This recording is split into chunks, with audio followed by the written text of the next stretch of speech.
बातों को तेरी हम भुला ना सकेंगे, होके जुदा हम ना जुदा हो सकेंगे। सो हेलो बच्चों, welcome your learning platform science lovers YouTube channel. तो कैसे हैं आप लोग? उम्मीद है कि आप काफ़ी अच्छे होंगे और अपने लाइफ में बिंदास एंजॉय कर रहे होंगे।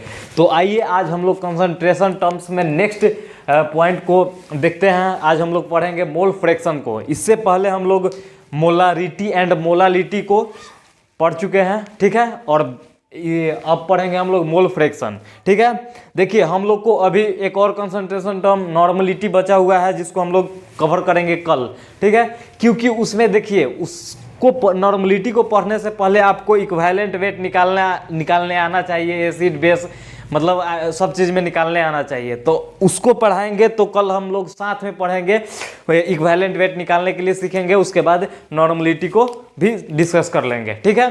तो ये जो क्लास है ये बेसिकली इक्विवेलेंट वेट से इंडिपेंडेंट था, इसलिए आज हम लोग इस क्लास को कर रहे हैं। आज हम लोग पढ़ रहे हैं मोल फ्रैक्शन को, ठीक है। कल पढ़ेंगे नॉर्मलिटी को। और कल पूर्ण रूप से ये चैप्टर, ये काफ़ी बड़ा चैप्टर था। ये समझिए कि केमिस्ट्री का एक रीड है, ठीक है। इसके बिना केमिस्ट्री समझना और जानना इम्पॉसिबल है, ठीक है। तो ये चैप्टर काफ़ी इम्पोर्टेंट था और काफ़ी मतलब बड़ा था, इसलिए कुछ ज़्यादा इसमें लेक्चर बन गया, ठीक है। और इसके बाद अगला जो टॉपिक है एटॉमिक स्ट्रक्चर है, वो भी बहुत ज़्यादा इंपॉर्टेंट है और वो भी थोड़ा बड़ा ही है, ठीक है। तो अब आइए हम लोग शुरू करते हैं। इससे पहले कि आप मेरे चैनल पे अगर नए हैं तो हमारे चैनल को सब्सक्राइब कर लीजिए और बेल आइकन को भी प्रेस कर दीजिए। अगर आप सियाने हैं, अगर मेरे वीडियो को देख रहे हैं, तो आपके घर में जो छोटे छोटे भाई बहन हैं उनको बताइए इस चैनल के बारे में कि इस पर आपको केमिस्ट्री क्लास 11-12 को एकदम जीरो से बेसिस से एकदम हाई लेवल तक के आपके जेई और नीट कॉम्पिटिटिव के व्यू से एकदम बेसिक से एकदम हाई लेवल तक हम लोग पढ़ते हैं और पढ़ेंगे आगे, ठीक है। और आने वाले समय में हो सके इस चैनल पे हर सब्जेक्ट को कवर किया जाए, क्लास 11-12 को, जैसे फिजिक्स केमिस्ट्री एंड बायो को कवर हम लोग करेंगे, ठीक है। तो वैसे ही मेरे चैनल को प्यार सपोर्ट दीजिए, ठीक है। अब आइए हम लोग क्वेश्चन में थी मोल फ्रैक्शन को समझते हैं, ठीक है। देखिए मोल फ्रैक्शन क्या होता है इसको हम लोग जानते हैं। देखिए क्या बोल रहा है, मोल फ्रैक्शन को सबसे पहले तो हम लोग एक्स से डिनोट करते हैं, ठीक है। इसको एक्स बोला जाता है, कोई आदमी चाय भी बोलता है इसको, ठीक है। तो दोनों में से कुछ भी आप मान सकते हैं, ठीक है। इसको CHI चाय भी बोल सकता है, बोलता है बहुत लोग। इसको एक्स भी बोला जाता है, ठीक है। तो मोल फ्रैक्शन को नोटेशन किससे किया जाता है? एक्स से किया जाता है, ठीक है। तो इस बात को आप याद रखेंगे, ठीक है। अब देखिए क्या बोल रहा है कि mole fraction of any component in a solution, मतलब मोल फ्रैक्शन किसी सॉल्यूशन का इज इक्वल टू किसके बराबर होता है? The ratio of number of moles of that element, मतलब उस एलिमेंट का mole to the total number of moles by total number of moles by total number of moles of all component, मतलब जितना component है उसके total का मोल बटा में रहेगा, ठीक है।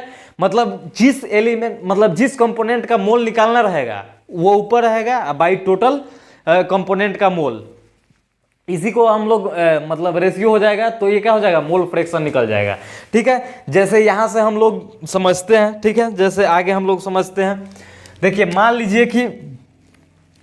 लीजिए कि मेरे पास एक कंटेनर है, ठीक है। ये एक कंटेनर है, इसमें देखिए इसमें कौन कौन है? इसमें देखिए आपका कंपोनेंट बी, कंपोनेंट ये कंपोनेंट है, ठीक है, ठीक है। अब देखिए अब एक और इसमें कंपोनेंट है, कौन कंपोनेंट है?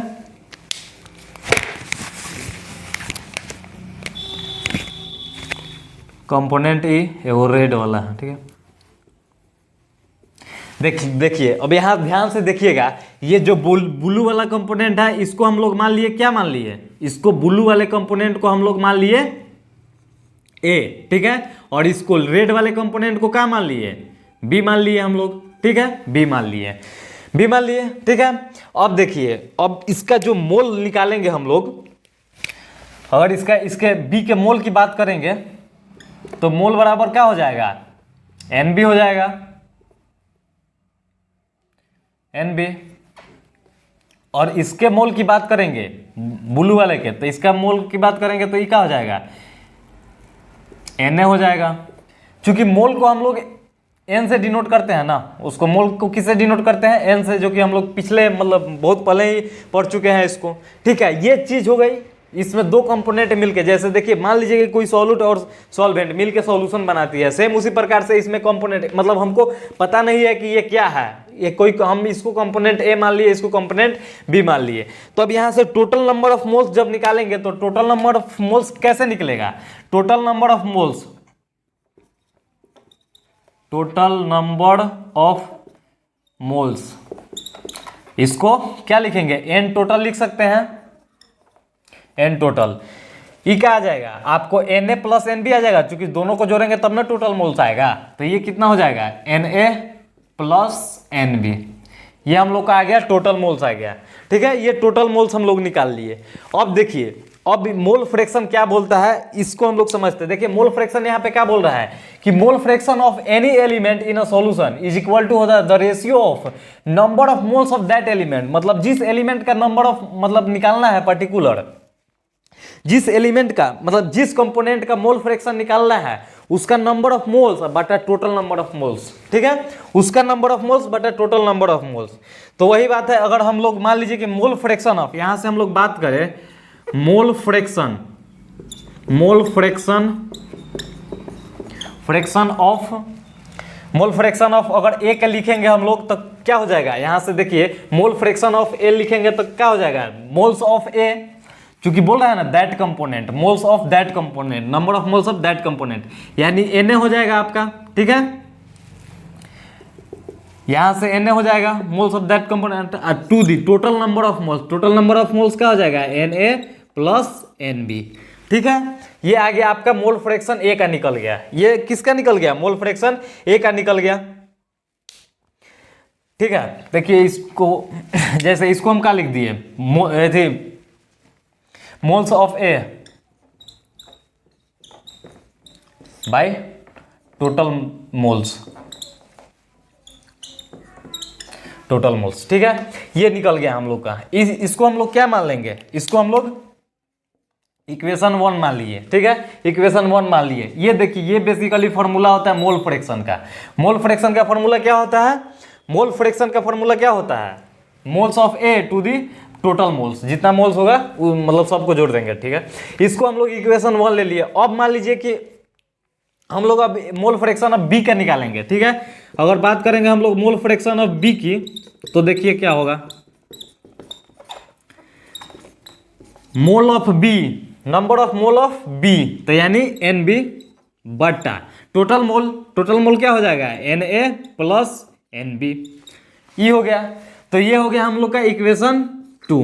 ठीक है, ये इक्वेशन 2 हो गया। अब देखिए मोल फ्रैक्शन को अगर हम देखिए, अब इसका क्या करेंगे हम लोग, टोटल मोल फ्रैक्शन जब बात करेंगे, मतलब जो कंपोनेंट है, ये दोनों कंपोनेंट टोटल अगर मोल फ्रैक्शन की बात करेंगे तो तब क्या होगा, तो ये दोनों इक्वेशन को हम लोग ऐड कर देंगे। टोटल मोल फ्रैक्शन हम लोग को यहां से निकालना है, तो मोल फ्रैक्शन, देखिए ये मोल फ्रैक्शन ऑफ ए है ना, तो इसको हम लोग क्या लिख, शॉर्ट में इसको क्या लिख सकते हैं, इसको एक्स ए लिख सकते हैं ना, क्योंकि देखिए मोल फ्रैक्शन को एक से डिनोट किया जाता है, और ए चूंकि हम लोग ए का निकाल रहे हैं, कंपोनेंट ए कंपोनेंट का निकाल रहे हैं, सेम उसी प्रकार से इसको भी हम लोग लिख सकते हैं एक्स बी, इसको भी एक्स बी लिख सकते हैं, क्योंकि वही बात है, यहाँ मोल फ्रैक्शन को एक्स से लिखते हैं और बी का निकाल रहा है तब बी हो गया। अब देखिए, अब यहाँ से हम लोग बात करेंगे टोटल मोल फ्रैक्शन अगर निकाल लेंगे हम लोग, तो यहाँ से हम लोग क्या निकालेंगे, X A plus X B बराबर क्या हो जाएगा, N, X A plus X B बराबर क्या हो जाएगा, एन ए बटा N A plus N B, plus plus दोनों ऐड किए हैं इधर भी, तो मतलब RHS को ऐड किए हैं तो LHS को ऐड किए हैं तो RHS को भी ऐड कर देंगे, जोड़ देंगे। तो फिर देखेंगे यहाँ पे क्या हो जाएगा, NB बट्टा NA प्लस NB। ठीक है, NA प्लस NB हो गया। ठीक है, अब देखिए, अब यहाँ से अगर हम लोग इसको सॉल्व करते हैं तो क्या हो जाएगा, यहाँ से कॉमन क्या हो जाएगा, Na प्लस NB कॉमन हो जाएगा, Na प्लस NB। ठीक है, अब देखिए अभी मतलब ये गुना जो कॉमन आएगा ये तो Na प्लस NB हो गया, ई देखिए ये तो मतलब सेम चीज़ है, ठीक है। तो इसका मतलब क्या हो गया, ये 1 गुना हो गया, तो ई एन ए के जगह पे क्या हो जाएगा, एन ए हो जाएगा, ठीक है। आपको बेसिक मैथमेटिक्स तो आती ही है, ठीक है। तो ये हो गया, और ये भी एक 1 टाइम्स आएगा, तो ये भी एन बी आ गया, ये भी क्या आ गया, एन बी आ गया, ठीक है। अब यहाँ से अगर हम लोग कट कर देंगे तो ये कितना आ गया, 1 आ गया, 1 आ गया, ठीक है। तो इसी चीज़ को हम लोग नोट में लिख लेंगे, क्योंकि आपको जब भी एग्जाम में पूछेगा कि sum of mole fractions of all component, सारे कंपोनेंट के मोल फ्रैक्शंस को अगर जोड़ेंगे तो कितना आ जाएगा, पूरे मिक्सचर के मोल फ्रैक्शन को जोड़ेंगे तो कितना आएगा, 1 आएगा। तो वही बात यहाँ पे लिखा गया है कि sum of mole fractions of all components of a mixture is 1, कितना होगा, 1 होगा। Sum of mole fractions of all components of a mixture is 1, mole fraction जितना सारे कंपोनेंट के मोल फ्रैक्शन को अगर जोड़ेंगे तो कितना आएगा, सम कितना आएगा उसका, 1 आने वाला है, ठीक है। तो ये हो गया। अब हम लोग आगे समझते हैं इसको, ठीक है। देखिए अगला हम लोग नोट देखेंगे कि मोल फ्रैक्शन, देखिए मोल फ्रैक्शंस एक यूनिटलेस क्वांटिटी होती है। कैसे होती है इस बात को भी समझ लीजिए। देखिए ये भी मोल्स है और ये भी मोल्स है, ठीक है। और मोल्स दोनों का जो यूनिट होगा वो तो सेम ही होगा, और जब सेम होगा तो ऊपर नीचे कट जाएगा, तो ये तो यूनिटलेस क्वांटिटी हो गई, ठीक है। तो देखिए हमेशा किसकी, मोल्स की ही बात कर रहा है, ऊपर भी मोल है और नीचे भी मोल है, तो यूनिट से यूनिट कैंसिल हो जाएगा, मोल से मोल कैंसिल हो जाएगा, तो उसका कोई यूनिट नहीं होगा, इसलिए ये यूनिटलेस क्वांटिटी है। अब देखिए अगला नोट क्या बोल रहा है, note number 2, mole fraction is a temperature independent. Mole fraction क्या होता है, टेम्परेचर इंडिपेंडेंट होता है, मतलब टेम्परेचर घटे या बढ़े उससे कोई मोल फ्रैक्शंस पर कोई प्रभाव नहीं पड़ेगा। सॉल्यूशन का मोल फ्रैक्शंस कभी नहीं चेंज होगा, टेम्परेचर अगर चेंज होगा तो, ठीक है। टेम्परेचर चेंज होगा तो mole fraction does not change नहीं होगा।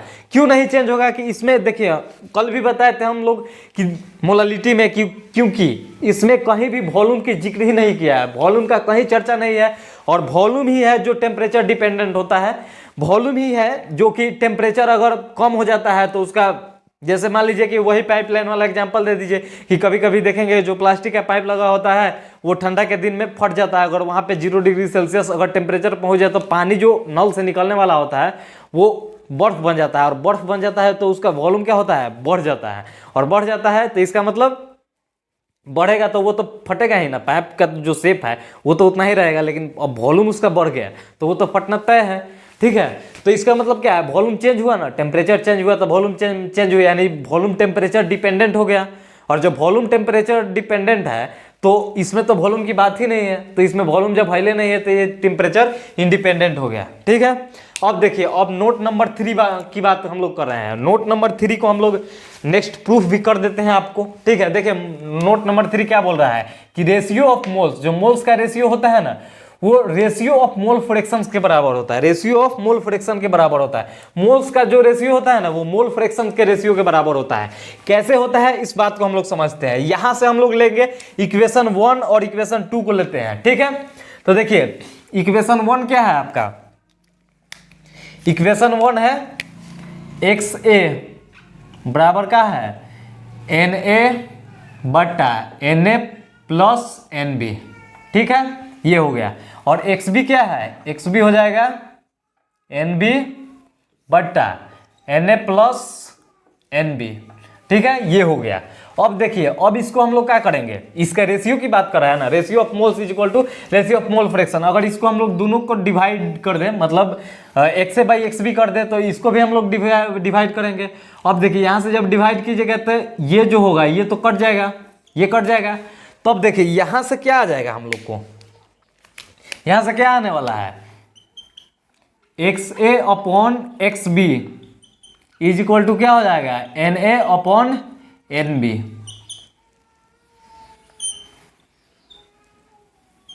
मतलब क्या है, रेशियो ऑफ मोल्स। देखिए मोल का जो रेशियो है वो किसके बराबर है, मोल फ्रैक्शन के रेशियो के बराबर है कि नहीं है। यही चीज तो यहाँ पे बोल रहा है कि ratio of mole fractions is equal to ratio of moles, ratio of moles is equal to ratio of mole fraction, ठीक है। तो ये अगला नोट हो गया। जैसे देखिए इस प्रकार का क्वेश्चन कहाँ पूछेगा, आपके जैसे जेई मेंस में पूछ सकता है या नीट में सीधा सीधा पूछेगा ratio of mole fraction is equal to, option आपको दे देगा नंबर ऑफ मोल्स के बराबर, नंबर ऑफ एटम्स के बराबर, नंबर ऑफ मोलिक्यूल्स के बराबर, मतलब कुछ ऑप्शन दे देगा वैसे टाइप्स के। तो आपको क्या मानना है, रेशियो ऑफ मोल फ्रैक्शन किसके बराबर होता है, रेशियो ऑफ मोल्स के बराबर होता है, ratio of number of moles के बराबर होता है। तो इसको आप समझ गए होंगे। अब देखिए, अब एक बहुत ही इंपॉर्टेंट और बहुत ही एक रिलेशन है जिसको हम लोग समझते हैं, इसके बाद मोल फ्रैक्शन पर बेसिस हम लोग न्यूमेरिकल्स को करेंगे, ठीक है। सबसे पहले ये इंपॉर्टेंट रिलेशन है, क्योंकि आपके जब भी आप जेई और नीट के एग्जाम देंगे, अगर जेई के देंगे तो हो सकता है कि आपको डेरिवेशन में पूछ सके, और नहीं तो आपको डायरेक्ट आपसे केवल और केवल आपको इसका आउटपुट जो निकलेगा, हम लोग को फार्मूला जो मिलेगा उसको भी पूछ सकता है। तो आप डायरेक्ट उस फार्मूला को रट जाएंगे तो बेहतर ही है, या आप इसको ड्राइव कर देते हैं, हम लोग इसको ड्राइव करते हैं, और ड्राइव करके भी आप इसको याद रखेंगे ताकि आपको और अच्छा रहेगा, ठीक है। मान लीजिए कि कोई हमारे पास सॉल्यूशन है, ठीक है, मान लीजिए हमारे पास यहाँ पे कोई सॉल्यूशन है, ठीक है। अब इसमें बहुत सारे एलिमेंट है, बहुत सारे मतलब कंपोनेंट है, ठीक है, जिसमें एक ए है और एक बी है। यहाँ पे एक ए है और एक बी है, दोनों मिलके एक सॉल्यूशन बनाया, ठीक है। तो देखिए हम मानेंगे, क्या मानेंगे कि जो सॉल्यूट है वो क्या है, ए है। देखिए यहाँ पे ले लेते हैं, सॉल्यूट ए हो गया और सॉल्वेंट क्या हो गया, सॉल्वेंट बी हो गया। यहां से अगर हम लोग देखेंगे तो ये सॉल्यूट और सॉल्वेंट मिलके ही तो सॉल्यूशन बनाते हैं ना। क्योंकि देखिए सॉल्यूशन जब बनता है, मान लीजिए कि चीनी का घोल ले लेंगे, चीनी का सॉल्यूशन लेंगे, चीनी और वाटर का, तो उसमें वाटर और चीनी यानी जो शुगर है वो क्या है, सॉल्यूट है, और सॉल्वेंट क्या है, वाटर है। तो इस चीज, ये दोनों सॉल्यूट और सॉल्वेंट मिलके क्या बनाएंगे, सॉल्यूशन बनाएंगे। सॉल्यूशन बनेगा तो क्या बनेगा, सॉल्यूशन, ये दोनों जब मिलेगा तो क्या बनाएगा, ये भी बनाएगा। ये क्या हो गया, हम लोग का सॉल्यूशन बन गया, ठीक है, ये सॉल्यूशन बन गया। अब देखिए, अब यहां से हम लोग इस रिलेशन को की बात करेंगे हम लोग, ठीक है, इस रिलेशन को देखेंगे हम लोग, ठीक है। जैसे ratio of moles is equal to क्या आता है, रेशियो ऑफ मोल फ्रैक्शन। तो देखिए ratio of mole fraction XA solute का, देखिए मोल फ्रैक्शन ऑफ सॉल्यूट बटा मोल फ्रैक्शन ऑफ सॉल्वेंट, ठीक है, mole fraction of solvent is equal to क्या हो जाएगा, Na मतलब number of moles of solute to the number of moles of solvent, ठीक है, Nb हो गया। यहां से ये हो गया। अब देखिए, अब इसको हम लोग एज इट इज यहां से देखेंगे कि तो XA अपॉन XB अगर की बात करेंगे हम लोग, तो यहाँ Na के जगह पर हम लोग Na रखते हैं, ठीक है, नंबर मोल्स ऑफ सॉल्यूट के जगह पे मोल्स ऑफ सॉल्यूट हो गया। यहां से Nb को चेंज करेंगे तो मोल ऑफ B है, मोल ऑफ सॉल्वेंट है, तो मोल को हम लोग क्या लिखते हैं, वेट, मतलब weight given weight upon molecular weight होता है, weight in gram upon molecular weight in gram, ठीक है। तो देखिए वेट ऑफ बी, ठीक है, weight of B in gram, gram में होगा, to the molecular weight of B in gram, ठीक है, ये हो गया molecular weight of B into gram, ये हो गया। इसको हम लोग लिख सकते हैं, इसमें तो कोई प्रॉब्लम नहीं है, हम लोग पहले ही जानते हैं कि मोल्स बराबर क्या होता है, वेट अपन मोलिकुलर वेट होता है, और दोनों ग्राम ग्राम में बात किए तो कोई यहाँ पे दिक्कत होने वाली चीजें नहीं है, ठीक है, ये हो गया। अब देखिए, अब हम लोग यहाँ से कुछ जुगाड़ लगाएंगे जिससे कि हम लोग मोलालिटी के टर्म्स में कन्वर्ट करें। देखिए क्या बोल रहा है, जैसे relation between mole fraction and molality, molality के टर्म्स में हम लोग को बनाना है इसको। तो यहाँ हम लोग करेंगे क्या, इसको हम लोग क्या करेंगे, सबसे पहले 1000 से 1000 से गुना करेंगे। इसको जब 1000 से गुना करेंगे तो इसको भी हम लोग 1000 से गुना कर देंगे, इसमें तो कोई प्रॉब्लम नहीं है, क्योंकि यहाँ पे मतलब फॉर्मूला को बैलेंस रखने के लिए 1000 से जब नीचे गुना किया तो 1000 से ऊपर भी गुना कर सकते हैं, ये जब दोनों कट जाएगा तो बराबर आ जाएगा। अगर नहीं ऊपर गुना करेंगे तो फिर मैथ वाली आंटी बुरी मान जाएगी, ठीक है।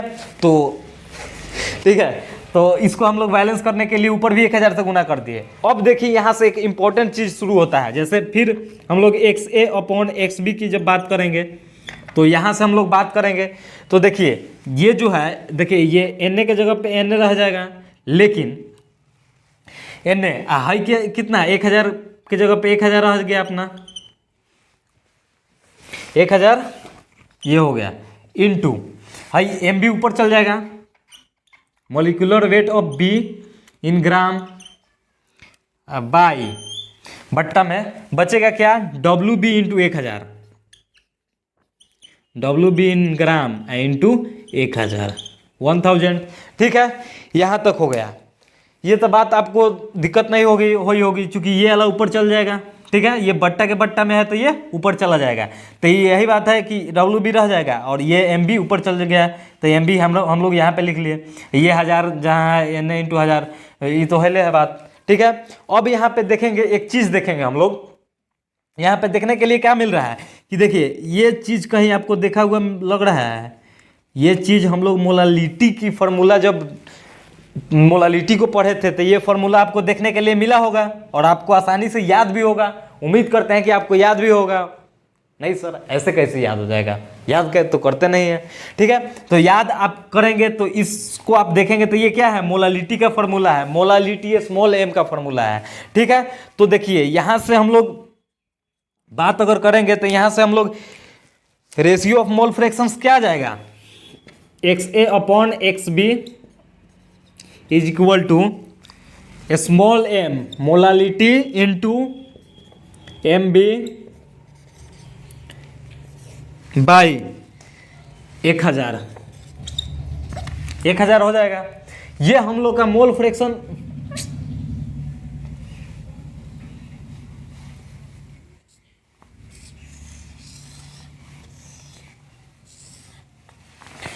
ये मोल फ्रैक्शन के रेशियो का फॉर्मूला मतलब मोल फ्रैक्शन एंड मोलालिटी का रिलेशन हम लोग का आ गया, ठीक है। ये फॉर्मूला देखिए, ये फॉर्मूला आपको डायरेक्ट नीट या जेईई मेंस के एग्जाम में डायरेक्ट पूछा जा सकता है, ठीक है। और हो सके तो आपके बोर्ड के एग्जाम में भी डायरेक्ट पूछ ले, ठीक है, और पूछ भी सकता है, ठीक है। तो ये देखिए इस चीज को आप डायरेक्ट याद भी रखेंगे और इस डेरिवेशन को भी याद रखेंगे। ये डेरिवेशन में तो कुछ है भी नहीं, ये मैक्सिमम 2 नंबर में आ सकता है आपको, ठीक है। ये डेरिवेशन कोई बहुत बड़ा डेरिवेशन नहीं है, ठीक है। तो ये हो गया, ये आपको ये क्या आ गया, फॉर्मूला आ गया। अब देखिए यहां से आप देखेंगे, अब हम लोग थोड़ा जगह नहीं है तो इसलिए ऊपर लिख लेते हैं। अगर 4 इक्वल सॉल्यूशन की बात करें, 4 इक्वल सॉल्यूशन की अगर खाली बात करेगा, केवल इक्वल सॉल्यूशन के बारे में जानते हैं, जहां सॉल्वेंट क्या होगा, हमेशा वाटर होगा, ठीक है, हमेशा वाटर होगा। इक्वल सॉल्यूशन की बात कर रहे हैं, 4 इक्वल सॉल्यूशन, अगर इक्वल सॉल्यूशन की बात कर रहा है तो वहां पे हम लोग डायरेक्ट यहाँ पे मोल फ्रैक्शन का फॉर्मूला कौन सा यूज करेंगे, यहाँ पे डायरेक्ट मोल फ्रैक्शन के लिए देखिए XA/XB होता है इज इक्वल टू क्या होता है, XA/XB बराबर देखिए यहाँ पे M × MB इक्वल सॉल्यूशन है तो MB molecular weight of B solvent, MB का जैसे यहाँ पे होता है ना MB बाई 1000, ठीक है। अब देखिए यहाँ से जब देखेंगे तो XA/XB इज इक्वल टू होता है स्मॉल m इंटू MB का मान कितना हो जाएगा, H2O है, यहाँ पे वाटर क्या है, सॉल्वेंट है, और सॉल्वेंट को हम लोग क्या माने हैं, B माने हैं, ठीक है। तो MB का मान कितना हो जाएगा, 18 हो जाएगा, क्योंकि वाटर का मोलिकुलर वेट कितना होता है, H2O का, H2O यहाँ से देखेंगे H2O का मोलिकुलर वेट कितना हो जाए, 2 इसका और 16 इसका, 16 2 18, तो इसको हम लोग 18 पुट कर देंगे और बाई 1000, ठीक है, 1000। और देखिए इससे जब कट करेंगे तो ये कट क्या आएगा, कितना 55.5, ठीक है, 55.5 आ गया। यानी इसका फॉर्मूला क्या आ जाएगा, XA/XB इज इक्वल टू आ जाएगा स्मॉल m बाई 55.5। ये हम लोग डायरेक्ट ये फार्मूला को हम लोग यूज करेंगे, ठीक है, डायरेक्ट ये फार्मूला को यूज करेंगे और आपसे डायरेक्ट पूछ भी सकता है, ठीक है। तो आप इसको भी याद रखेंगे, ठीक है। ये देखिए ये काफ़ी इंपॉर्टेंट है, ये इंपॉर्टेंट है और ये भी इंपॉर्टेंट है, ठीक है। आप इसमें से किसी को नहीं छोड़ सकते हैं, क्योंकि आपसे एग्जाम में डायरेक्ट क्वेश्चन इससे पूछ सकता है ऑब्जेक्टिव के रूप में, ठीक है। और डेरिवेशन भी पूछ सकता है, डेरिवेशन मैक्सिमम 2 नंबर में पूछेगा, क्योंकि ज़्यादा इसका वेटेज है नहीं, चूंकि देख रहे हैं कितना टाइम में बना है, बहुत जल्दी बन गया है, ठीक है। तो आई होप कि इसको समझ गए होंगे। अब आइए इस पर बेसिस हम लोग न्यूमेरिकल्स को करते हैं, तब तक के लिए इसको आप वीडियो को रोक के पॉज करके और इसको राइट डाउन कर लीजिए, ठीक है। अब हम लोग करते हैं इसके आगे न्यूमेरिकल, ठीक है। तो आइए बाबू अब हम लोग मोल फ्रैक्शन पर बेसिस न्यूमेरिकल्स को करते हैं, ठीक है। देखिए फर्स्ट प्रॉब्लम क्या बोल रहा है आपसे कि find the mole fraction of ethanol, मतलब मोल फ्रैक्शन को आपको निकालना है, बताना है, ethanol and water in 11.1 molal aqua solution. देखिए यहाँ पे क्या दे दिया है, मोलल दे दिया है, मतलब मोलालिटी दे दिया हुआ है। आपको इथेनॉल एंड वाटर का मोल फ्रैक्शन बताना है, ठीक है, दोनों का बताना है मोल फ्रैक्शन, इथेनॉल और वाटर को। तो हम लोग इसको देखिए कैसे हम लोग सॉल्व करेंगे, ठीक है। तो आइए हम इसको देखते हैं।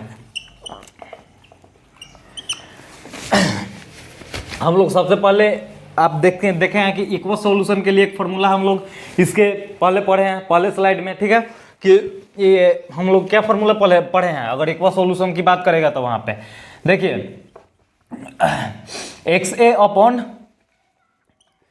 XB मतलब मोल फ्रैक्शन ऑफ सॉल्यूट बटा mole fraction of solvent is equal to क्या होता है, इज इक्वल टू मोलालिटी बटा 55.5 होता है। ये हम लोग का फॉर्मूला हम लोग पहले पढ़े हैं, ठीक है, ये तो हम लोग पढ़े ही हैं। अब देखिए यहाँ पे बात किस किस चीज़ का कर रहा है, इथेनॉल एंड वाटर का। तो इक्वस सॉल्यूशन है, इसका मतलब क्या है, इक्वस सॉल्यूशन का मतलब क्या होता है, उसमें सॉल्वेंट कौन होगा, वाटर होगा, और सॉल्यूट कौन होगा, इथेनॉल होगा। तो इथेनॉल सॉल्यूट होगा, तो यानी हम इथेनॉल को मोल फ्रैक्शन ऑफ इथेनॉल लिख सकते हैं XE लिख सकते हैं, अब बट्टा X वाटर भी लिख सकते हैं W, ये लिख दिए। अब बट्टा is equal to small m molality कितना दिया हुआ है 11.1, तो 11.1 ये हो गया। अब बट्टा में 55.5 ये हो गया। यहाँ से जब कट करेंगे तो ये कितना आ जाएगा, 5 से लगभग कट जाएगा, ठीक है, पूरा लगभग क्या पूरा कट जाएगा 5 से। यानी यहाँ से जब देखेंगे तो ये XE upon XW is equal to कितना हो जाएगा 1.5, ठीक है, ये इतना निकल गया। XE अपॉन XW 1.5 आया, ठीक, बल्कि 1/5 आया। अब देखिए, अब हम लोग यहाँ से जानते हैं कि X यहाँ से हम लोग अगर लेंगे तो X ethanol plus XW is equal to 1 होगा, 1 होता है। क्योंकि देखिए किसी भी सॉल्यूशन का टोटल मोल फ्रैक्शन को जोड़ेंगे तो कितना होगा, 1 होगा। जैसे कि हम लोग पीछे ही पढ़े हैं और नोट में भी लिखे थे कि किसी सॉल्यूशन का मोल फ्रैक्शन, किसी भी मिक्सचर का टोटल मोल फ्रैक्शन कितना होता है, टोटल मोल फ्रैक्शन का सम 1 होता है, ठीक है। तो ये टोटल मोल फ्रैक्शन का सम कितना होगा, 1 होगा। अब देखिए, अब यहाँ से अगर हम लोग W के लिए XW का मान अगर निकालना होगा तो 1 माइनस XE हो जाएगा, 1 minus X ethanol mole fraction of ethanol हो जाएगा यहाँ से, ठीक है। तो ये हो गया। तो वही चीज़ अब इसको हम लोग XW का मान यहाँ पुट कर देंगे, तो XE बट्टा 1 माइनस XW का मान कितना है, XW का मान 1 माइनस XE है, तो 1 minus XE is equal to 1/5, ठीक है, 1/5। अब देखिए यहाँ से अब हम लोग जब गुना करेंगे तो 1 minus XE is equal to 5XE होता है, ठीक है। तब देखिए 6XE क्या हो जाएगा, 6XE इज इक्वल टू कितना हो जाएगा 1, यानी कि यहाँ से जब निकालेंगे XE कितना आ जाएगा 1/6 आ जाएगा, XE 1/6 आ गया, और XE तो 1/6 आ गया। अब हम लोग को क्या निकालना है, XW निकालना है, मतलब वाटर का मोल फ्रैक्शन निकालना है। तो मोल फ्रैक्शन ऑफ वाटर के लिए क्या होगा, 1 माइनस XE हो जाएगा, ठीक है। तो 1 minus XE is equal to क्या हो जाएगा, XW हो जाएगा। तो जब यहाँ से इसकी बात करेंगे तो 1 माइनस XE यानी 1 में से 1/6 घटा देंगे तो क्या निकल जाएगा, XW निकल जाएगा। और जब XW निकालेंगे तो कितना आ जाएगा, ये तो 6 हो जाएगा, इसका LCM कितना हो जाएगा, 6 हो जाएगा। और जब ये हो जाएगा तो ये कितना होगा, 6 एकम 6 माइनस ये 1 हो जाएगा, यानी 5/6। तो आपसे पूछ कर रहा है, देखिए find the mole fraction of, पहले इथेनॉल बोला है एंड उसके बाद वाटर बोला है। तो इथेनॉल का हम लोग कितना आया, इथेनॉल के लिए हम लोग निकाले हैं ना, यहाँ पे इथेनॉल का आया है 1/6 और वाटर के लिए 5/6 आया है। तो ये देखेंगे X पहले हम लोग को बताना है XE और उसके बाद इथेनॉल का वाटर का बताना है। तो 1/6 पहले होगा और उसके बाद 5/6, यानी ऑप्शन नंबर डी हो जाएगा आपका आंसर। राइट आंसर कितना हो जाएगा, ऑप्शन नंबर डी। तो ये आपको बहुत ही आसानी से समझ में आ गया होगा। इस क्वेश्चन में बहुत कुछ था नहीं, अगर आपको थोड़ा सा भी डाउट हो तो आप कमेंट बॉक्स में पूछ सकते हैं, या फिर इसको वीडियो को एक बार और देख लेंगे रिपीट करके, तो फिर आपको बहुत ही आसानी से समझ में आ जाएगा। अब आते हैं हम लोग नेक्स्ट क्वेश्चन की बात करते हैं। देखिए अगला क्वेश्चन क्या बोल रहा है, the mole fraction of water in pure water is, मतलब देखिए यहाँ पे बात कर दिया प्योर वाटर का। प्योर वाटर की जब भी अगर मतलब प्योर लिक्विड की बात करेगा तो प्योर लिक्विड का मोल फ्रैक्शन का रेशियो कितना होता है, 1 होता है। मोल फ्रैक्शन का रेशियो हमेशा 1 होता है। प्योर वाटर की बात कर रहा था, मोल फ्रैक्शन कितना होगा, 1 होगा। इस चीज़ को आप डायरेक्ट रट भी सकते हैं, याद भी कर सकते हैं, और नहीं तो हम इसको सॉल्व कर देते हैं इसको, ठीक है। ये चीज़ ऐसा क्वेश्चन आपसे नीट के एग्जाम में पूछा जा सकता है, नीट जेई में, या आपके ऑब्जेक्टिव क्वेश्चंस में भी, ऑब्जेक्टिव क्वेश्चन में भी आपके बोर्ड ऑफ के एग्जाम में पूछा जा सकता है, ठीक है। जैसे मान लीजिए कि ये मेरे पास कंटेनर है, इसमें प्योर वाटर है, ठीक है, प्योर वाटर है, प्योर वाटर है, तो इसका जो टोटल मोल होगा, टोटल मोल बराबर मोल ऑफ वाटर के बराबर होगा, मोल ऑफ वाटर के बराबर होगा। तो अब यहां से अगर एक्स वाटर लिखेंगे हम लोग, एक्स ऑफ वाटर, तो क्या हो जाएगा, mole of water by total mole,